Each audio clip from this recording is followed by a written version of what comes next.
This is the Norton Commando 961 Cafe Racer. It's not exactly happy in traffic, and the riding position doesn't exactly make it best suited for commuting. The engine is lumpy and the engine can sometimes be grumpy. But ownership of this bike is far more than just the parts that make it and even how they harmonise together.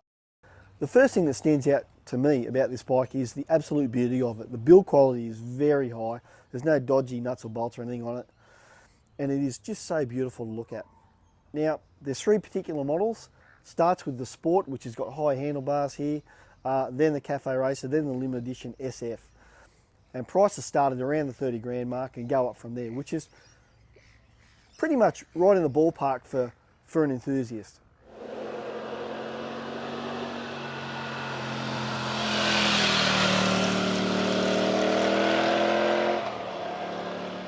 So what's it like to ride?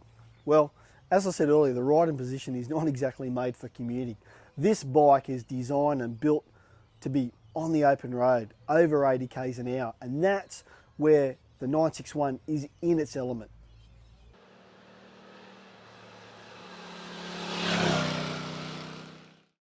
The engine itself is a little bit cranky at times. It's fuel injected though, it doesn't really give too many dramas, but that's part of the charm of it, I reckon. And it vibrates a little bit down low from about 2,500 revs onwards. That's where it seems to be happiest. And power at 80 horsepower is not exactly going to rip your arms out, but you always got to remember that this engine still has its design roots back in that original Commando engine. It looks very similar. Yeah, it is a lot more modern, but it's still pushrod and it's still got that bit of a, I guess, old school feel to it.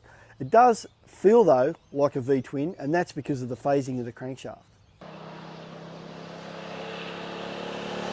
who's going to buy one of these? Well, I think it's someone who probably had a Commando back in the day or lusted after one but couldn't afford one. Now they've got a bit more cash, a bit older, they can lay down the readies for one. Maybe it's a well-heeled young enthusiast who appreciates the finer things in life.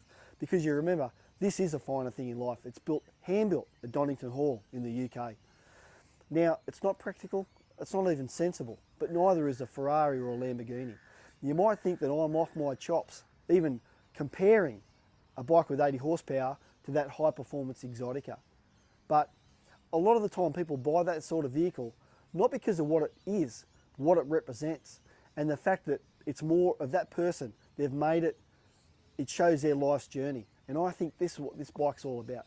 It is a rolling work of art, in my opinion. It is beautiful to ride, and I'd have one in a heartbeat.